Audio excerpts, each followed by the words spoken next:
So this is how my car looks.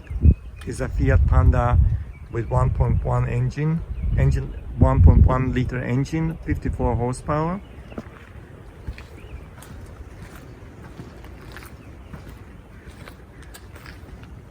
I have disc at front, but I have drums at back, and hence I only have ABS brakes on the front wheel. We will come back to that, and I will say that the ABS brake system and emergency braking with the car works quite good. I have tried it unfortunately once with 90 kilometers an hour, and the car was still going quite straight. The back part of the car started going a little bit to left, but it was still manageable, and I could stop preventing getting involved into an accident. I was surprised that the car was still going straight because I had drums at back, but it works quite well.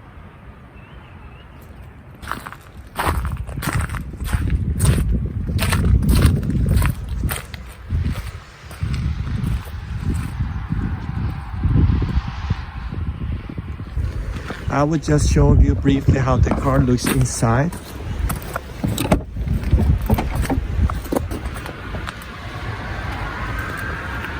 For persons with my size and my height, I'm 175, around 70 kilo.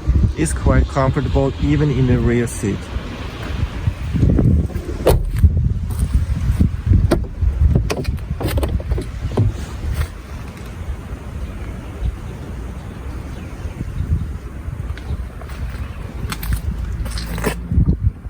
I just want to show you briefly how the interior looks.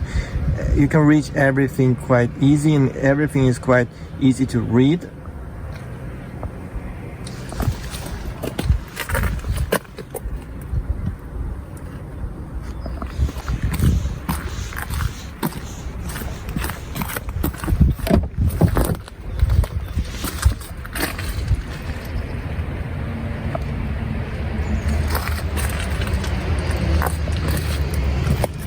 Of course, everything in the car is made from plastic, but it works. It doesn't break down on me. I have not had any problem with the plastic or anything like that.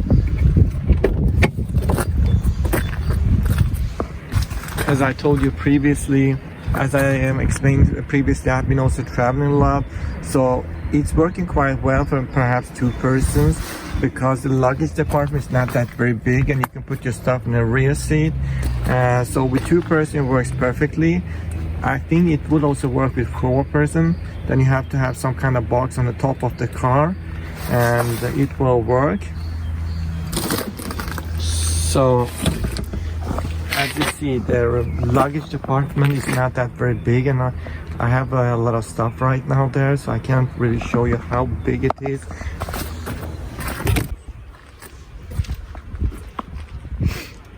So I just want to show you a little bit the engine. As you see, there is very little to show.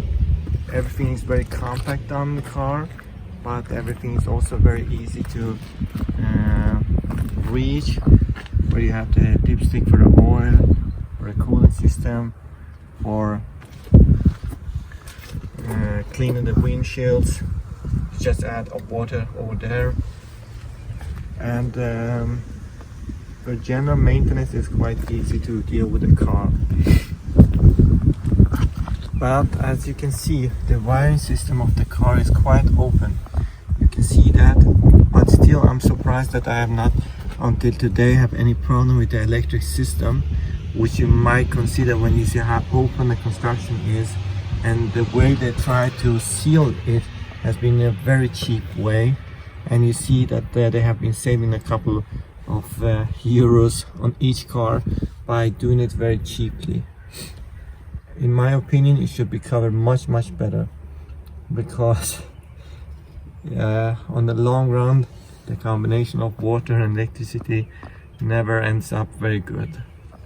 But I have to say, until today I have not had any problem with the electric system, very little.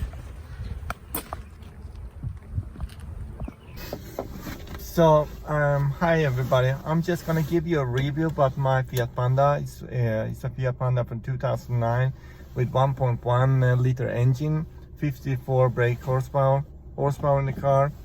And I just want to give you my impression of the car. I've been owning the car for the last 5 years. I will start by saying that the first gear is very low for some reason, but it's working quite well, I would say.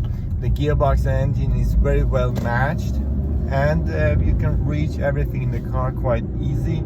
It is comfortable for somebody with my height. I'm just 175 and a little bit more than 70 kilo. But maybe for somebody who's very tall, it's going to be a little bit tight to sit in the car. And if you have back in your mind how much the car cost when it was brand new and how old the construction in itself is, I think the engine comes is an engine that the engine has roots from 1980s, but it's working quite well.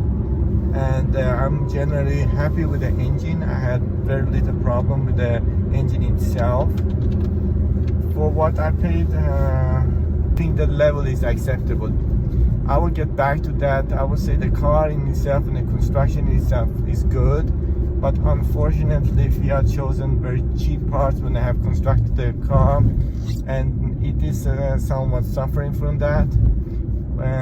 When I speak about cheap parts, I would say that generally parts like the clutch, like shock absorbers, disc brakes, and things like that, general tear and wear stuff, has very poor quality. I have had other cars or known cars or cars in our family from other brands that work much better than the Fiat Panda.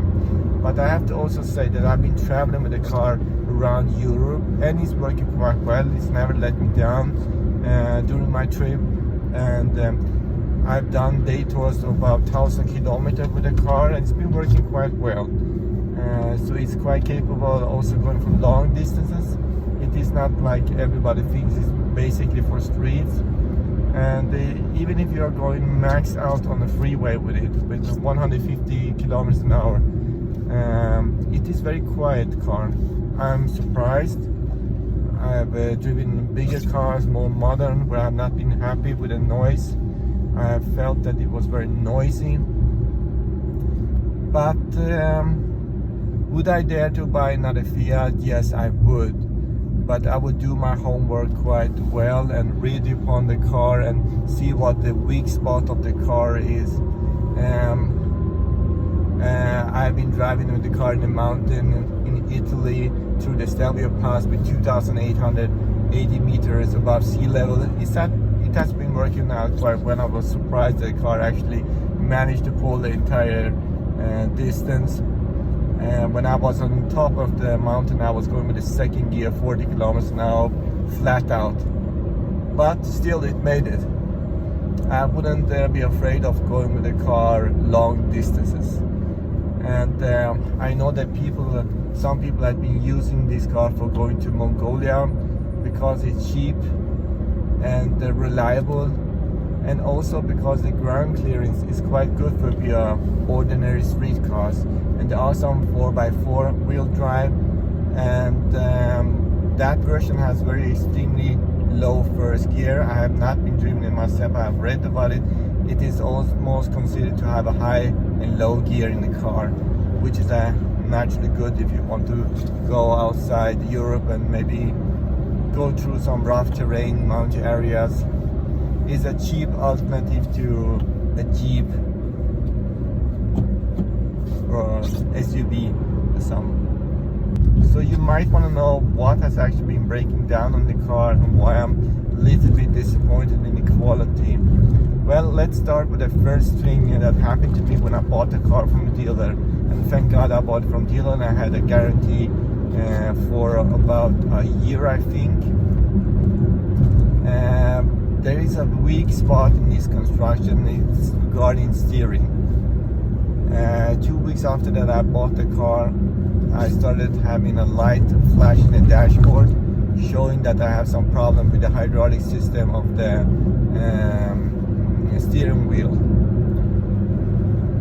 and I took it back to the dealer, and it is a known problem with these cars. And I had several other colleagues in the company who was driving around with Fiat, and they told me it is notoriously known for that, and it is a sensor. I don't know really what it is called in English language, but if any shop is trying to tell you that you have to change the entire hydraulic system and pay maybe 1,500 euro, but don't trust it. Take it to another shop for a second evaluation, because this sensor only costs about 150 euro, and it takes a little bit time to actually change it. But I think you will get away with a couple hundred euro instead of maybe paying 2,000 for the entire hydraulic system. That's a known problem with this Fiat Panda and several of its siblings. It's good to know about that one. But I didn't have to pay anything because the car was still under guarantee and warranty, and the car was still under warranty, and hence I didn't need to pay anything for that. That was my first problem. So very shortly after that, the car had just at the time done a little bit more than 80,000 kilometers. I was forced to change the clutch and disc brakes, and it surprised me that I need to change the clutch with 80,000 kilometers on the clock. I thought that the first owner maybe I've been mistreating the clutch, and perhaps for that reason I need to change it at that early state. But normally if a clutch is not been mistreated, or you have been driving very sporty doing takeoffs, it should last a whole lot longer than. So that surprised me a little bit that I had to change it already at 80,000 kilometers. And the second problem I had with the clutch was after shifting the clutch, I had some squeezing noise when I was putting the car in reverse. And I took it back to the shop who actually changed the clutch, and they said, yeah, it sounds a little bit, but they're not going to disassemble the entire clutch again. Because of it, it's nothing to worry about. The gear, you can change the gears without any problem. And I started investigating in forums and realized that there are a lot of people who have had similar problem with the clutch. And basically I had the sound for a long time, and it seems that the quality of the clutch in itself is poor. And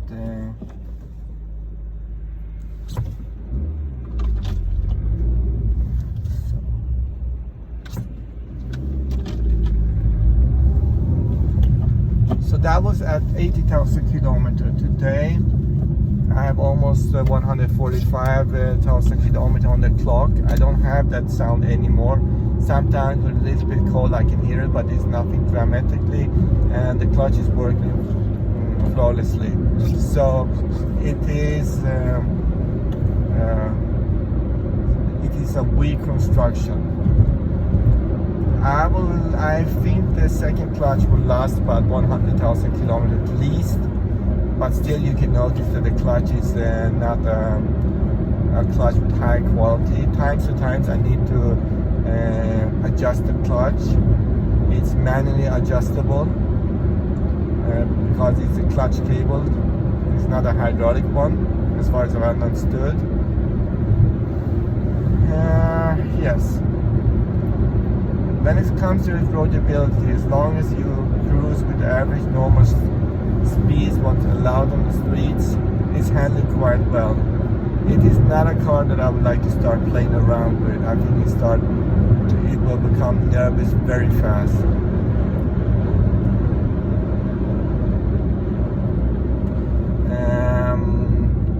So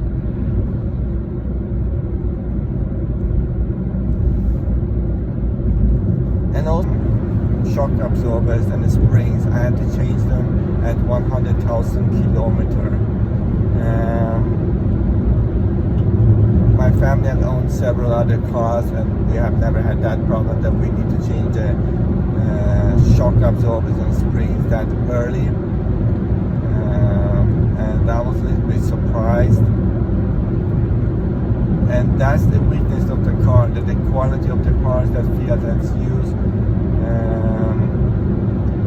unfortunately stuff with very low quality. They could have done a better job there.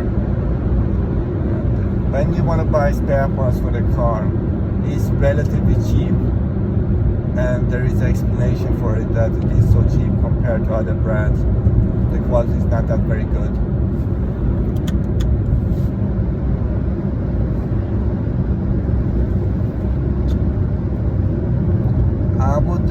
I would like to recommend this car for somebody who wants to go from A to B cheaply. But if you need to change parts for it, I will go for parts that has a little bit higher quality, and not perhaps take the cheapest one you find.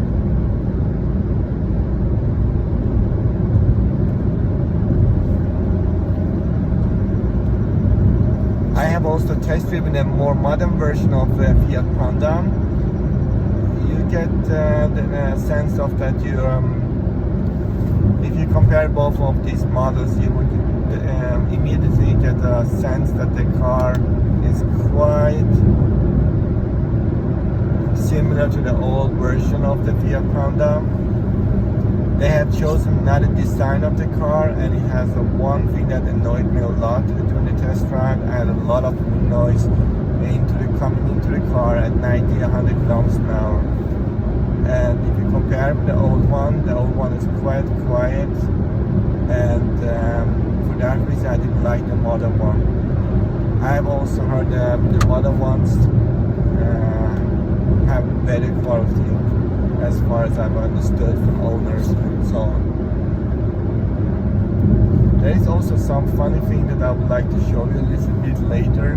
In this car you have a button for the hydraulic system, so if you're gonna park the car and when you push this button, the hydraulic system becomes very easy to use, and you can park the car more or less with one finger. And it's quite cool feature. Would I consider to buy another Fiat Panda or Fiat? Yes, I would, but I would do my homework before I buy the car. Some models have more problems, some less, and I wouldn't mind to actually buy another Fiat, but I will have another approach to it if I buy another Fiat. If anything needs to be changed, I will choose myself the parts and try to buy something with higher quality.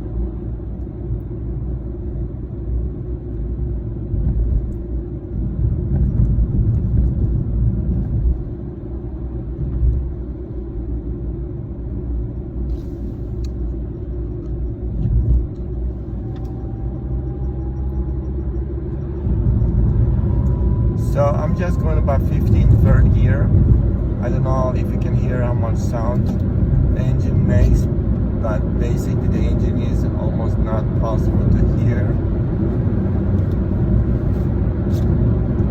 I'm very pleased with the noise level in the car. It's very low, and even on long runs it has never disturbed me or annoyed me in any way.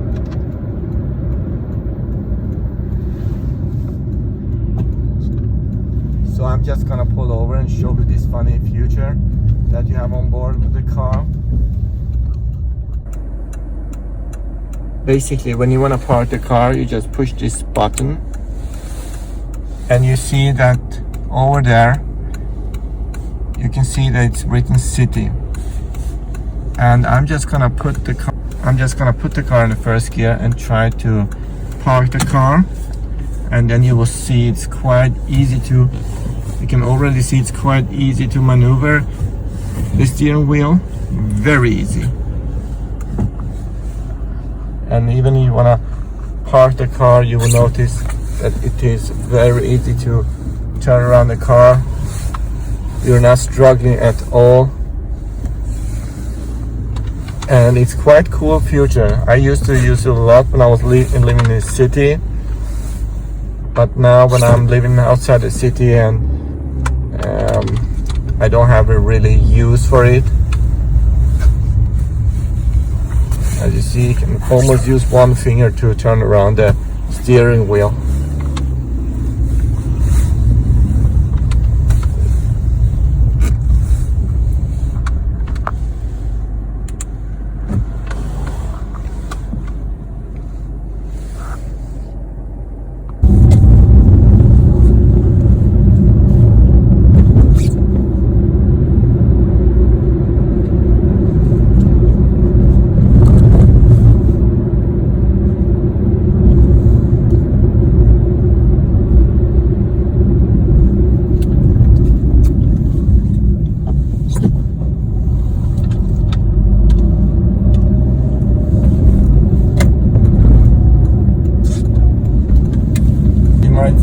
See it's quite steep hill here, but it's pulling quite well in the second gear.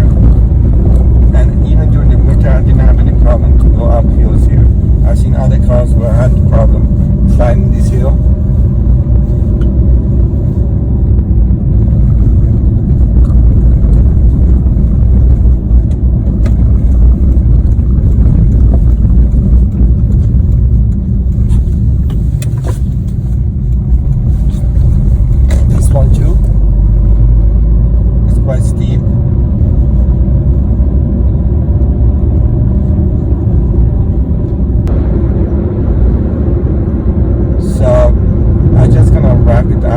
Say that the positive parts of the car or things for the car: low cost, low fuel consumption. They are fairly cheap to buy. It's a quite comfortable car for somebody with my height and weight. As I mentioned previously, I'm 175 with a little bit more than 70 kilo. It is perhaps not a car for a very extremely big person.